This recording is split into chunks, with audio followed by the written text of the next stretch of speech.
They told us trade wars were easy to win, but they never asked the farmers. While cameras rolled and politicians bragged about standing up to China, America's agricultural backbone was snapping under the weight of geopolitical games. And now, in 2025, the wreckage is clear. Export markets gone, prices destroyed, and the once reliable rhythm of rural life, plant, harvest, sell, shattered by decisions made far away from the fields. Let's be real, this wasn't just a hiccup. It was a slow-moving landslide that buried communities under debt, despair, and silence. Over 94% of U.S. soybean exports to China have vanished. Pork exports? Decimated. Wheat and corn? Stagnant or redirected to storage, where they rot or wait for markets that never reopen. All while Brazil and Argentina, the winners in Trump's trade tantrum, cemented permanent contracts with Beijing. This wasn't a phase. It's the new normal. If you're done watching corrupt elites rig the system and leave you behind, subscribe now. If you want real talk, raw truth, and zero spin, this is your channel. If you're ready to fight back, hit that subscribe button and stand with us. The human cost behind the headlines. When trade headlines talk about tariffs and percentages, what they're really describing is a 59-year-old Iowa farmer staring at a field of soybeans with no one to sell them to. They're describing a family in Nebraska considering whether to sell their tractor or their land just to keep the bank at bay. The emotional toll is heavy and silent. Rural America doesn't cry out for help. It quietly endures. But that quiet is turning deadly. Calls to farm crisis helplines have more than doubled since the start of the trade war. Local therapists, if they even exist, are booked months out. In some counties, clergy have become the de facto counselors, comforting farmers after lost harvests or when another neighbor accidentally turned a shotgun on himself. And while officials offer vague promises of relief, the checks don't match the damage. How do you put a dollar value on the evaporation of a 30-year trading relationship? How do you rebuild trust with foreign buyers who now see you as unpredictable and politically risky? A generation on the brink. It's not just about today's losses. It's about the next generation that won't come back. Young people are walking away, not because they don't care, but because they see no future. Why take on the family farm when global markets can disappear overnight due to a tweet? Why spend decades paying off land when steel tariffs make fixing a combine twice as expensive? Why build a life in a system rigged to fail under the whims of Washington? In Wisconsin, the number of dairy farms has dropped by nearly 25% since the start of the trade war. In Kansas, wheat farmers are switching to lower maintenance crops just to survive. And in Ohio, college AG programs report record drops in enrollment, with students citing uncertainty and burnout before they even set foot on a farm. This isn't a momentary dip. It's an exodus. Steel tariffs, the hidden wound. While much of the attention has been on soybeans and pork, the hidden dagger has been steel and aluminum tariffs. Farm equipment isn't cheap. A modern combine costs hundreds of thousands of dollars and relies on imported components. Tariffs added tens of thousands to those price tags overnight. Repairs? Delayed due to cost or part shortages. Maintenance? Skip to save pennies that now decide whether you can pay your property taxes. This compounds. Delayed repairs cause breakdowns. Breakdowns cause crop loss. Crop loss means mispayments. Mispayments mean foreclosure. And when equipment sits idle, so do workers. Laborers who once found seasonal work on farms are now unemployed or have moved elsewhere. The system was always fragile. Now it's broken. Immigration and the labor collapse. And then there's labor. Decades of bipartisan failure on immigration left farm labor dependent on seasonal, often undocumented workers. But under the crackdown-heavy policies introduced in tandem with the trade war, that labor pool shrank dramatically. No hands to harvest strawberries. No workers to sort, pack, ship. Farms that survived the export losses were now losing crops in the field, literally rotting in place, because there was no one to pick them. One California grower left 40 acres of lettuce to die because he couldn't find enough workers, despite offering record-high wages.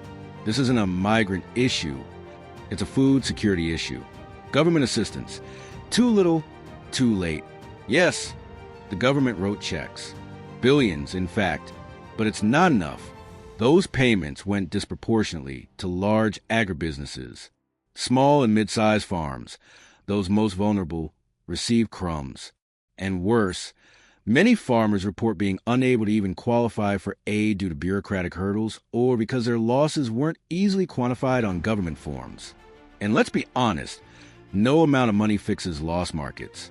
Buyers in China, India, or Europe who once relied on American exports have now shifted to Brazil, Argentina, and even domestic suppliers. They've built new relationships, new contracts, and new trust. And rebuilding that trust will take years, if not decades. The global agricultural realignment. While America flailed, the rest of the world moved on. China, in particular, didn't wait. Within 2 years, it signed long-term soybean contracts with Brazil and funded infrastructure projects across South America to ensure reliable supply chains. Argentina ramped up pork production with Chinese investment. Even Russia began eyeing the Chinese grain market. The result? The U.S. is now a secondary player in global agricultural trade, still relevant, but no longer dominant. This is the cost of chaos. Political fallout in farm country. Rural America was Trump's base. Farmers believed the rhetoric, that they'd be protected, rewarded, prioritized, that their loyalty would be honored. Instead, they became collateral damage in a war of ego and sound bites. And now there's a reckoning. Recent polling in key farming states shows a dramatic drop in support for Trump-era trade policies. Even lifelong Republicans are beginning to ask hard questions. Why were we sacrificed? Why did no one listen? Why was there no backup plan? In town halls and Grange meetings, the message is growing louder. Enough. Bring back stability.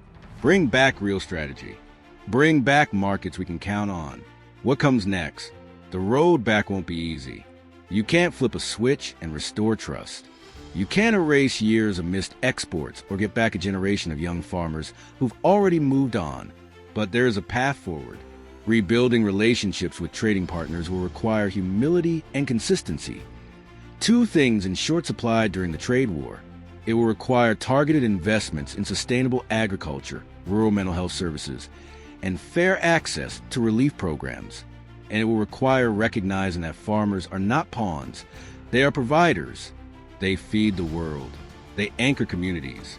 They deserve better than to be thrown into a trade war they never asked for and can't win. Conclusion: the collapse of U.S. farm exports wasn't inevitable. It was engineered from the top down with careless policy and political showmanship. The 94% crash in exports is more than a number. It's a reflection of broken promises, shattered livelihoods, and the abandonment of one of America's most essential communities. If America is to recover, economically, morally, strategically, it must start by rebuilding its bond with the people who put food on every table. Because when farmers fall, the nation doesn't just lose crops, it loses its roots. Let's be clear, this isn't just a farm crisis. This is a national emergency. The collapse in agricultural exports is not just some statistic buried in the back of a government report. It's the unraveling of the rural American economy. From Iowa to Indiana, Georgia to Nebraska, once thriving farm towns are now shadows of themselves. Storefronts are shuttered. Co-ops are under duress. Grain elevators that once overflowed with promise now sit idle, full of product no one wants to buy. We're talking about the disintegration of entire local economies. Because when a farm goes under, it's not just a family that loses. It's the local tractor dealer, the fertilizer supplier, the feed store, the vet clinic, the diner on the corner where farmhands grab coffee at 5 a.m.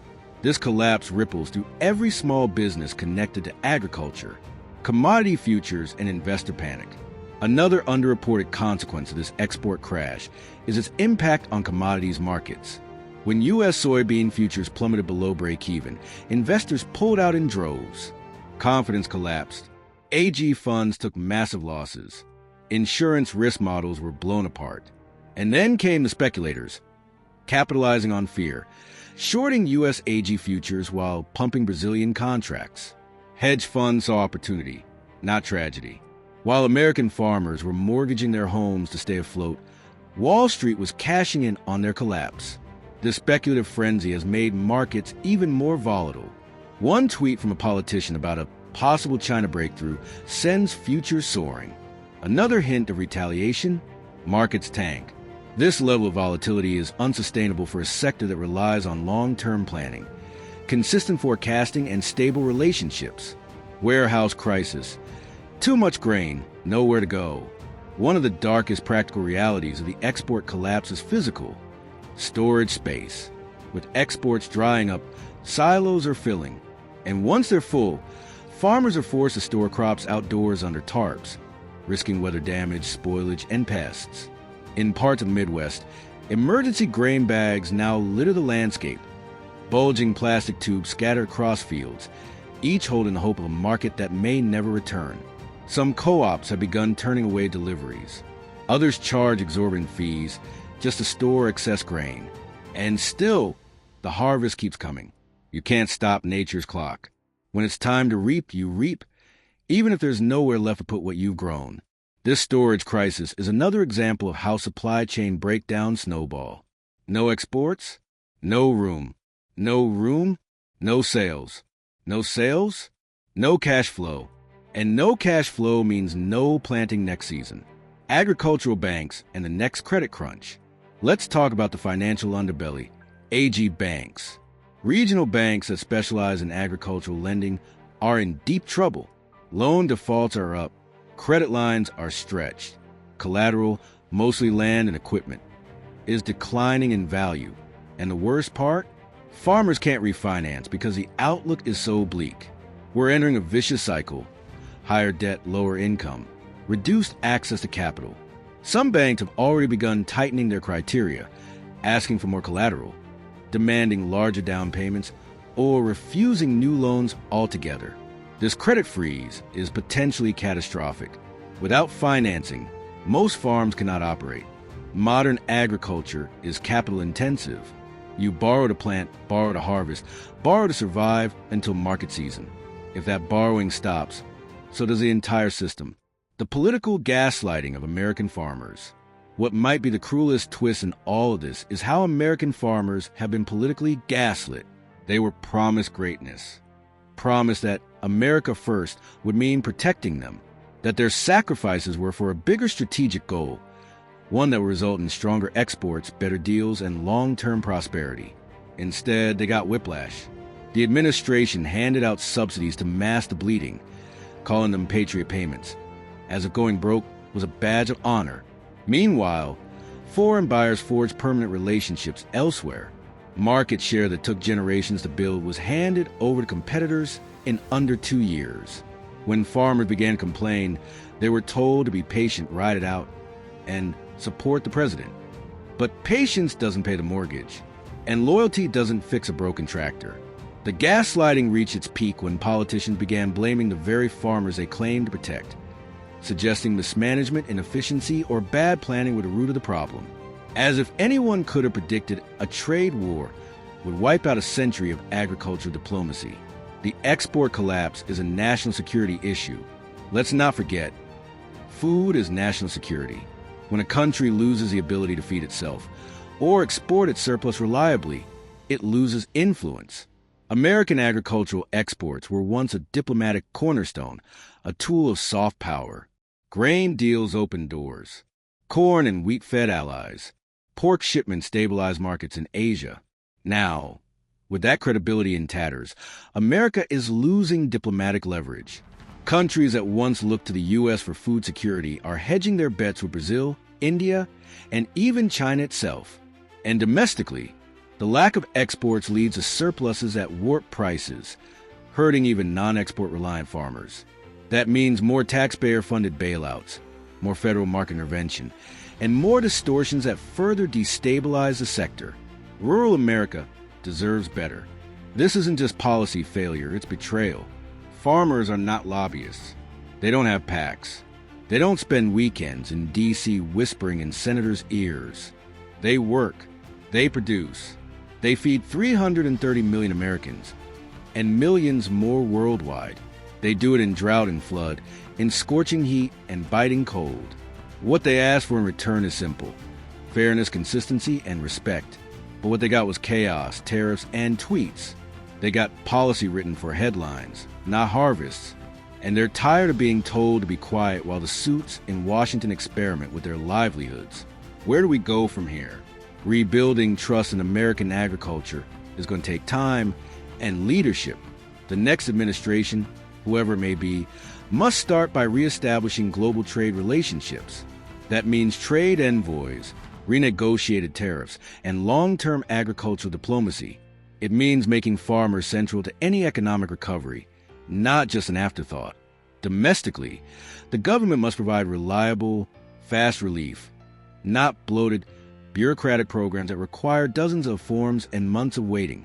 Emergency storage subsidies, fair pricing programs, mental health support. But most importantly, the narrative needs to change. Farmers must stop being political props and start being policy priorities. Their stories must be heard, their pain acknowledged, their contribution to this country recognized for what it is, vital, the quiet collapse heard around the world. In the end, this wasn't a loud catastrophe.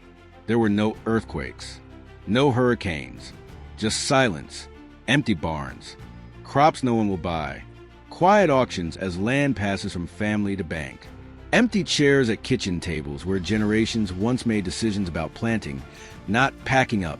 It's the silence that should terrify us. Because when farmers fall, nations fall. They are the first link in the food chain, the stewards of the land, the guardians of our most fundamental need. The crisis unfolding in rural America isn't just economic, it's existential. We are now witnessing the slow, painful dismantling of a way of life, one built over generations, rooted in sacrifice, grit, and the quiet belief that if you work the land will provide. But in 2025, that belief has been shattered, not by drought, not by flood, but by policy. When the buyer walks away. China didn't just stop buying U.S. soybeans. They replaced us. Permanently. That's the part no one in Washington wants to say out loud. The damage isn't temporary. It's not a blip.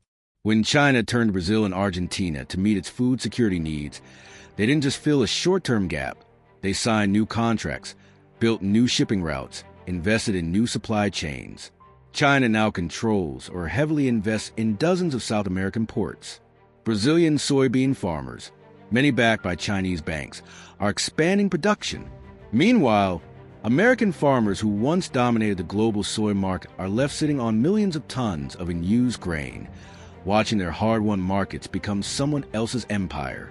Disaster assistance is a Band-Aid on a broken leg. Yes, the government rolled out financial aid, billions of dollars in direct payments, insurance bailouts, disaster relief. But here's the truth. It was never enough, and it wasn't fast. The bureaucracy was thick, the paperwork endless, and the formulas rarely matched real losses. Some farmers never saw a dime. Others got payments that barely covered fuel costs, let alone loan repayments or equipment maintenance. And even for those who did receive assistance, it came with a bitter realization. They weren't being paid to farm. They were being paid not to collapse entirely. That's not a solution. That's a slow euthanasia of the farming economy. Seeds of despair in the next generation. What happens to the teenager who just watched his parents lose a family farm? What does she think when she sees a foreclosure sign on the barn her grandfather built? A new generation of rural Americans is growing up with trauma and bitterness instead of promise and optimism. The idea that farming is noble, that it's a good life worth pursuing, is being replaced by one cold truth. It's just too risky, too unstable, too politically exposed. Enrollment in agricultural colleges is down. Succession plans are being canceled. Sons and daughters are being told to do anything else. And who can blame them? This is how a legacy ends, not in fire, but in quiet abandonment. Small towns, big losses. When the farms go, the towns go too. And it's already happening. In some counties, population decline is accelerating. Schools are closing or consolidating. Hospitals can't afford to keep their doors open. Pharmacies, once community anchors, have vanished without the economic activity generated by agriculture. Trucking, processing, equipment sales, retail. These towns lose their purpose, their vitality, and eventually their people. Rural main streets across America are lined with for sale signs. The diner where farmers talk politics over black coffee is empty now. The bank where families once signed land deeds now repossesses that same land to sell to conglomerates or foreign investors. This is not just economic decline, it's cultural erasure, the rise of corporate agriculture. In this vacuum, corporate AG is rising, and fast. Where family farms once stood, investment groups are swooping in. They're buying distressed assets on the cheap, consolidating land, and automating operations. These entities don't care about legacy, community, or stewardship. They care about margins, yield, and market domination. This corporatization is changing the DNA of American agriculture. Fewer owners, larger farms, less accountability, less transparency. And let's be honest, when Wall Street runs a farm, the community loses its soul. Environmental consequences of export collapse. There's another layer to this crisis, one with long-term consequences. Conservation. Many family farmers took part in voluntary environmental programs, restoring wetlands, protecting pollinators, using sustainable tillage, all of which cost time and money. But with margins razor-thin and uncertainty at all-time highs, many of these efforts are being scaled back or abandoned. Worse, desperate to stay afloat, some farmers are putting marginal land back into production, land that had been reforested or restored. Because every acre, every bushel now matters. This creates tension between environmental preservation and economic survival, a tension that shouldn't exist in the first place. Fewer dollars for conservation, less time to focus on sustainable practices, more shortcuts, not because they want to, but because they have to. That's the cost of crisis. The illusion of self-reliance. There's a dangerous narrative emerging, mostly from elite policymakers and pundits, suggesting that American farmers must adapt or die, that this is a creative destruction of free markets. But that's a cruel distortion of the truth. Farmers are adaptable, always have been. They've endured war, disease, and a century of economic shifts. But what they cannot survive is a political system that treats them like pawns. When trade wars are launched without consultation, when tariffs are imposed by tweet, when policy is driven by ego instead of evidence, farmers are not adapting to the market. They're dodging political landmines. That's not fair. That's not sustainable. Canada's agricultural ascendancy.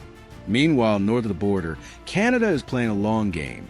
With new trade agreements across Europe and Asia, Canadian producers are stepping in where American exports once dominated.